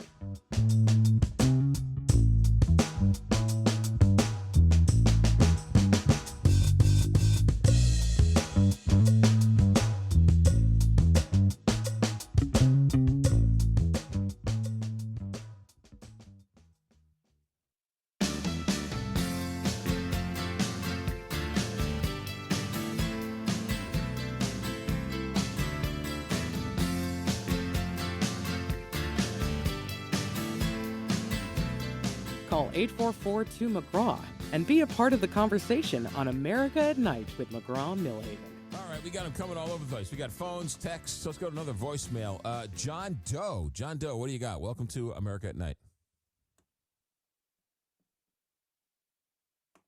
I'm just wondering about the origin of the word, of the toxic N-word, if it came from Nigeria or the Niger River. And if it did, maybe the N-word would be something from the Congo, like you're a Conger, or you're from Kenya, you're a Kenyak, or something like that, and the toxic word would have been entirely different. Yeah, I asked her that question. What is the origins of the word? And she said it dates back to the slave trade. It was a different word at the time, and it sort of morphed into what it is. But Yeah, I asked her about that. John Doe, number 2. It'd be really nice if you would say something on the radio show as to what time you're actually live, so those of us who obviously aren't listening when you're live can know when you are live. It's actually a pretty good point. So we air the show 9 to midnight Eastern, 8 to 11 Central, and I have no idea the West Coast. I'm 59 years old, and I still can't figure out the time zones on the West Coast. So where a mountain time would be 7 to 10 and then 6 to 9, is that right? So I go off Eastern. So we're 9 to midnight on Eastern time and 8 to 11 Central time. So hopefully that helps you out. Let's go to Dutch in White Springs, Florida. Dutch, welcome to America at Night. Where are the photos? Why don't we have any photos of the Obamas with his wife pregnant before she had the children with the big belly, and then photos of the infants when they were playing with them? Most parents have those photos. We don't see any like that. Maybe she didn't have children. Maybe the kids are adopted. Interesting, though, that no photos have ever been shown. Maybe she really is Big Mike.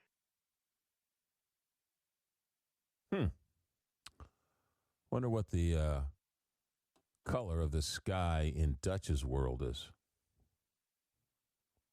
I don't really think that deserves a comment.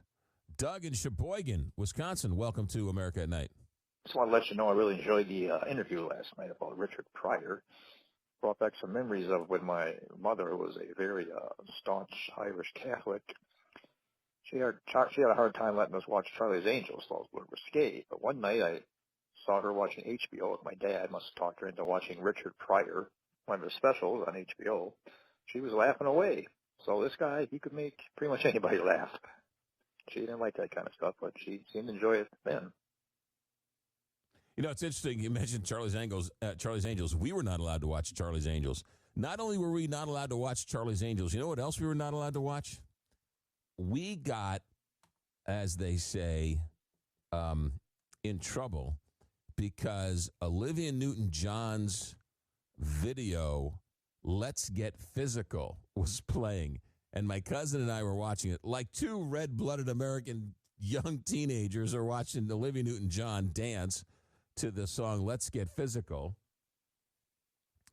And Grandma comes in the room, and she's like, what are you watching? I was like, we're watching the video. Oh, she made us turn us off. And, I mean, we had to go to confession over the whole thing. It was quite funny. But, yeah, no, Charlie's Angels was talk about risque at the time. Yeah, Charlie's Angels was. The thing about Charlie's Angels that was always funny was back in those days. Now, I don't know if it was like the Rockford Files or if it was some of the other police shows. McMillan and Wife or Quincy was always a good one. But I know in Charlie's Angels, there was never really a doubt of who the bad guy was. You knew the whole show who the bad guy was. Because they showed you in the first scene the bad guy robbing the bank, the bad guy beating up the person, the bad guy stealing the car. And then it cut to the Angels in the room with William Forsythe on the speaker and Bosley, John Bosley, Tom Bosley, right? He was the other guy. And there was no like who done it, where you watch Law and Order and you're like, oh, who did it? And then, is he guilty? Is he going to be found innocent or guilty?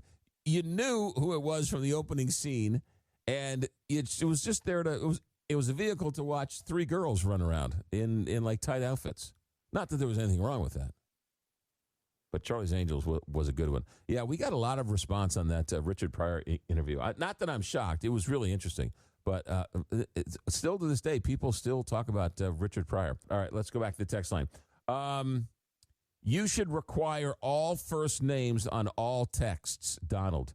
This guy Donald, man, he's got a thing for making He wants full transparency on the texts. I don't get it. Florida, Deadline. The Grateful Deadline was wrong. Used to play for Silver, now we play for Clive. Art Russ Jr. was the godfather of sports radio, in fact, from the other night. Okay. We were talking about Clive Davis. Somebody said there was a line like that, but a little correction there. Let's see here. Here's one from Illinois. For once a week show, why not have folks talk about a nonprofit organization they started to help others in some way? Not that crazy of an idea. Maybe harder to do on a national show, but that's actually not that crazy of an idea. Let me look into some of that. Alex B. from South Dakota chimes in. Location, a South Dakota jail. Hope you got my first text. Is Alex B. wants to sign up for the daily text? Is Alex B. really in a South Dakota jail and can listen, but then can also text? Do they have texting capabilities in jail? Do they allow cell phones in jails and smartphones? I don't know. I didn't know. I don't know. I didn't know that. Listen to this from Texas.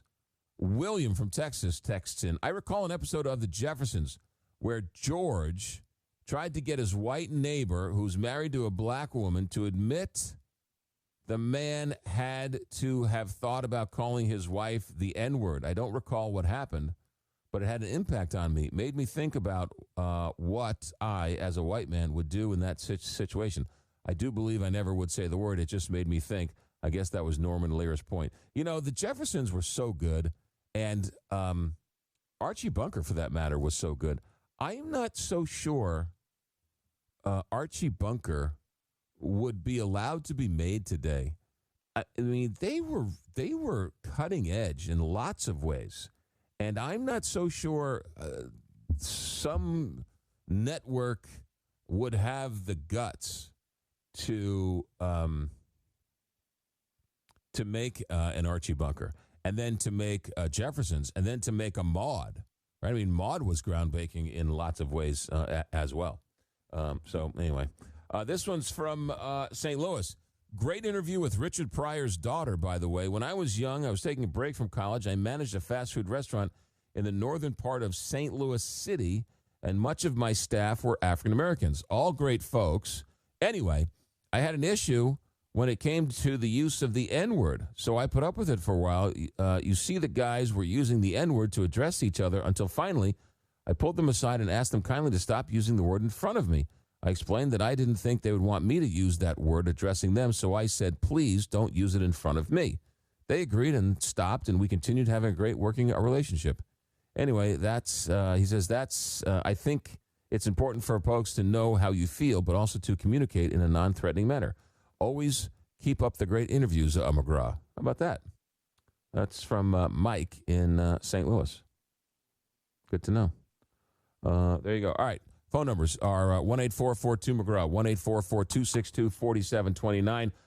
We want to go to, we got a couple lines on the phone right now. Got a couple lines open. Let's do this. We'll take a break. We'll reset. We'll get back together, and we'll come back. America at Night. Back in a moment. Join the conversation. Call 844-2-McGraw. America at Night with McGraw Milhaven. Miss a portion of tonight's show? Not a problem. Go to americaatnightlive.com to find a replay of every show. The text line is alive and well tonight. Listen to this one. This is from Alabama, no first name. Geez, your voice is so annoying. Put some treble or something in it. Plus, the fact that you're being a phony on conservative radio doesn't help. It's pretty obvious when you only point out embarrassing things about the Trump administration. You have a subtle and sneaky way of dissing Trump, but it really is obvious. But seriously, it's hard to listen to that monotonous gravel for too long, regardless of what side you're on. And yes, I do shut off the radio after a few minutes. I have to. All right, Alabama checking in. Raman in San Francisco. Raman, welcome to America at Night. Oh, thank you for keeping free speech alive. Don't worry, McGraw. Whatever you do, people are going to criticize, so you just keep doing what you're doing, and thank you for letting us Americans express ourselves. It's rare these days that we could just call in. I can't believe it. I live in the progressive Bay Area, and they always talk about free speech and community radio, but you can't just call in. So thank you so much. I just wanted to say that I've been vegetarian for decades, and now I say the key word is preferred. If you say vegetarian, organic, preferred, then you don't have to make rules for yourself. Eases the pressure, makes it easier, because it is better for your health, for the environment, and also we don't have to torture the animals. But I do buy cat food, so I do support the animal concentration camps, unfortunately. Hold on a second. So you're not supposed to say you're a vegetarian anymore. You're supposed to say you're vegetarian preferred. Oh, that's just my recommendation. It's not supposed to. Okay. It's just my recommendation that I see. After all these years, I say vegan, organic, preferred, because then it eases the pressure on myself. If I, eat yogurt or whatever, I don't feel bad.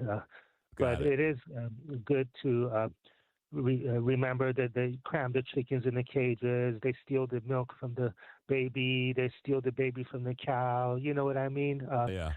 We're not very nice to our animal friends. So, we could survive. Do you eat eggs? Do you eat eggs? No, if you don't eat meat or eggs for protein, you have to mix legumes and grains. Legumes is beans, grains is rice or pasta.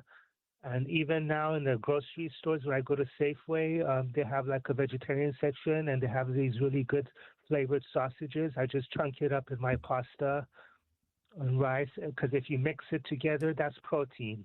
Okay. Legumes and grains.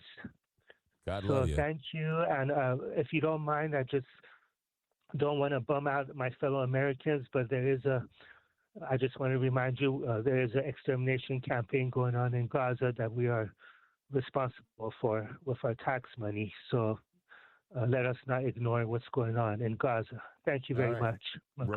Ramin in San Francisco. Let's go back to the voicemails. Paul in Zanesville, Ohio. Paul, what do you got for us tonight? I have a unique problem right now. I have raccoons, and they're driving me nuts. I'm listening to your show tonight, and I hear a rattling outside. So I go outside to my backyard, fenced in. I look back there, and there's like 6 raccoons in my backyard. Can anybody out there please tell me what to do about raccoons? What do I do? These things are such a pest. Please let me know. I don't know. Can you trap them? Aren't there like humane traps and then go bring them somewhere else? Sounds like you have a family of raccoons living in your backyard. I don't know. I have never had that problem. I don't know. But somebody knows, and somebody can call up. And if you can't get us live, you can certainly call up the voicemail, 1-844-2-McGraw. Can you help a brother out? Paul's got raccoons. All right, let's try and sneak in one more phone call here before we have to go. Let's try Ronald in Phoenix, Arizona. Ronald, welcome to America at Night. I have an idea for Phil on the Road. I think Phil on the Road should go to they have a new museum that's opened up, I think back east, for the Batman Museum, where they have the Batman Museum, the Batman car and everything. Tell him to go there. The Batman Museum. All right. I will tell Bill on the Road maybe he should go to the Batman Museum in Phoenix, Arizona. I did not know there was a Batman Museum in Phoenix, Arizona. Maybe Bill on the Road, Bill Cleveland, does know there is a Batman Museum. All right. Let's try and sneak. Let me see if I can sneak one more in here. I think we've got, it's George in Pennsylvania. George, you're on America at Night. This is in regard to Tony that was tearing up my man Dave from San Francisco. I don't know why these guys got to think they're Trump apologists. They kill me. And they're such capitalists and great Americans, as maybe that Fred Flintstone on the other channel might say. But anyhow, just calling to say hello, put you in the phone book, and take care. There you go, George in Pittsburgh, Pennsylvania. It's nice to see. All right, good. What do we got going on? We're done for the night. Hey, tomorrow Tomorrow's a big day. Tomorrow, the Supreme Court is going to release some more cases, and the big one is the birthright citizenship. That's, I think, the biggest one of all, and they'll probably save that to the end. Maybe it's going to be released tomorrow. Maybe it will be released next Tuesday, but they are going to release some pretty interesting ones tomorrow. It's the transgender rights, geofencing warrants. That's the one where you have a guy who robs, I'm just making this up, but you have somebody who robs a bank and then robs another bank and then robs another bank, right? So there's three bank robberies in a row. And the police can determine what what phones are in the area. And if somebody is in all three, well, maybe we should talk to that guy. And so there's a question over whether or not geofencing warrants is allowed, is constitutional, because they looked at my information and I innocently was minding my own business, didn't do anything wrong. Why should I be subject to a government search? I just happened to be walking by the bank when it was robbed. It's a pretty interesting debate as to whether or not the government is allowed to use geofencing warrants to find out the bad guys. But that's one of them as well. The reason why I'm bringing all this up is because we have former White House attorney under President Ford, one of the nicest men you'll ever meet. Greg Willard is going to be joining us in hour number 1 tomorrow to discuss all of the Supreme Court cases that are coming out tomorrow. And he speaks, again, he's just a great resource for us, and I'm thrilled to have him on. We're also going to talk about Brexit tomorrow, the 10-year anniversary of Brexit. And then Bill on the road, Bill Cleveland, where is he in this crazy mixed-up world? We got that to get to as well tomorrow. Hey, our thanks to Michael Schur from earlier and Joe Posnanski. The book is called Big Fan. They came in and we had a great conversation with them. If you missed any portion of the show, of course, it's a podcast.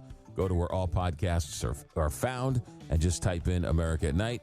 If you want to leave a message, 1-844-2-McGraw. If you want to follow the show, text in to 1-844-262-4729 your email, and Alex will send you a link, and you can sign up for our daily text. All right, we're done. Our executive director is Alex Hinton. Our engineer tonight is Richard Good. I'm McGraw Milhaven. This is America at Night on Westwood One. So long, everybody.